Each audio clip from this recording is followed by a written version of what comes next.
MS Dhoni, captain cool. आज हम बात करेंगे उसी स्पोर्ट्स आइकन की जिनकी कप्तानी में भारत ने अपने सबसे बड़े सपनों में से एक को हकीकत में बदला।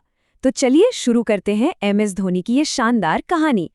जरा सोचिए, वर्ल्ड कप का फाइनल मैच, करोड़ों लोगों की उम्मीदों का बोझ, और मैच हो रहा है अपने ही घर में। मतलब प्रेशर तो एकदम चरम पर है। हर एक गेंद के साथ पूरे देश की धड़कनें मानो थम सी जाती हैं। ये बात है साल 2011 की। पूरे 28 साल, जी हाँ 28 सालों के लंबे इंतजार के बाद भारत क्रिकेट वर्ल्ड कप जीतने से बस एक कदम दूर था। और फिर आया वो एक शॉट, वो ऐतिहासिक छक्का। Dhoni finishes of in style. ये शब्द आज भी हम सबके कानों में गूंजते हैं ना। उस रात एक कप्तान ने प्रेशर के सामने घुटने टेकने से साफ इनकार कर दिया। और क्या शानदार पारी खेली।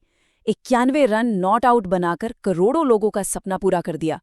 लेकिन सवाल ये उठता है कि आखिर ये हुआ कैसे? रांची जैसे छोटे शहर का लड़का जिसके पास कोई पारंपरिक क्रिकेटिंग स्टाइल भी नहीं था, वो इस मुकाम तक कैसे पहुंचा?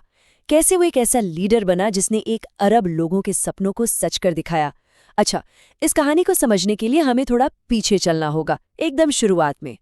तो कहानी का पहला चैप्टर है एक धमाकेदार एंट्री।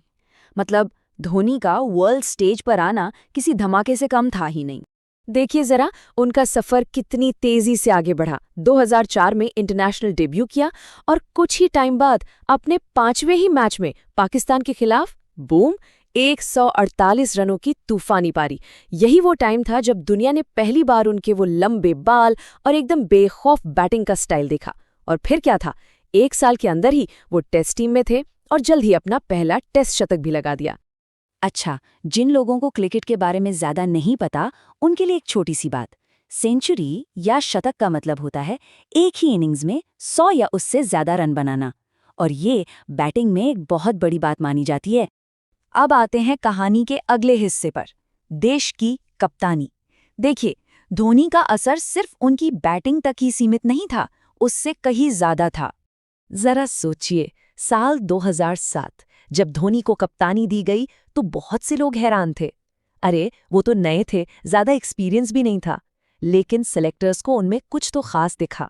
और यकीन मानिए, यही वो एक फैसला था जिसने इंडियन क्रिकेट के लिए एक गोल्डन एरा की शुरुआत की।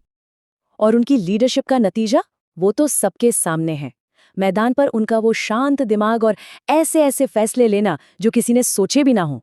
बस भारत को एक के बाद एक जीत मिलती गई। पहले 2007 में T20 वर्ल्ड कप, फिर 2009 में टेस्ट रैंकिंग में नंबर 1 का ताज, और फिर 2011 का वो यादगार वनडे वर्ल्ड कप।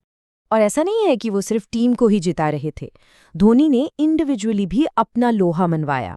आप देखिए, लगातार 2 साल 2008 और फिर 2009 में उन्हें दुनिया का बेस्ट वनडे प्लेयर चुना गया। मतलब कमाल ही था। अच्छा, अब बात करते हैं उनके करियर के एक और बहुत बड़े चैप्टर की, इंडियन प्रीमियर लीग यानी IPL, जिसने सही मायनों में T20 क्रिकेट को पूरी तरह से बदल कर रख दिया। तो जब 2008 में पहली बार IPL शुरू हुआ तो धोनी को चेन्नई सुपर किंग्स ने खरीदा, पूरे $1.5 मिलियन में। ये उस सीजन का सबसे बड़ा कॉन्ट्रैक्ट था। इससे ही पता चलता है कि उनकी स्टार पावर और एक लीडर के तौर पर उनकी कीमत क्या थी। और उन्होंने इस भरोसे को टूटने नहीं दिया, बिल्कुल नहीं। चेन्नई सुपर किंग्स के कैप्टन बने और टीम को 2010 और फिर 2011 में बैक टू बैक 2 बार चैंपियन बना दिया। CSK एक पावर हाउस बन चुकी थी।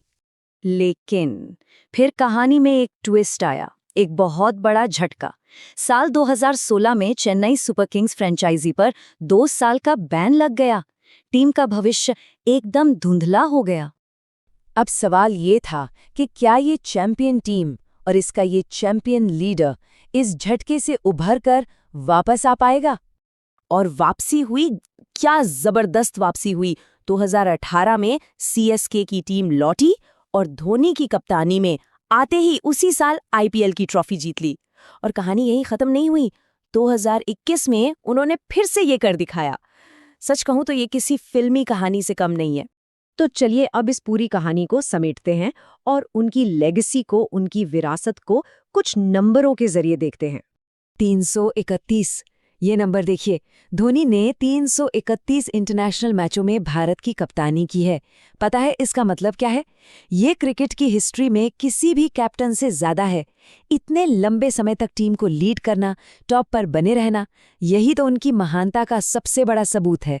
और फिर साल 2020 में MS धोनी ने इंटरनेशनल क्रिकेट को अलविदा कह दिया, लेकिन वो इस खेल पर अपनी एक ऐसी छाप छोड़ गए हैं जो कभी नहीं मिट सकती। तो आखिर में एक सवाल मन में आता है कि एक लेजेंड को असल में क्या चीज़ लेजेंड बनाती है? क्या वो ट्रॉफियां हैं, वो रिकॉर्ड्स हैं, या फिर सबसे ज़्यादा प्रेशर वाले पलों में भी एकदम शांत रहने की वो कमाल की काबिलियत? शायद इन सब का एक मिला-जुला रूप ही। और मैदान पर वो जो अटूट शांति थी, वही MS धोनी को कैप्टन कूल बनाती है।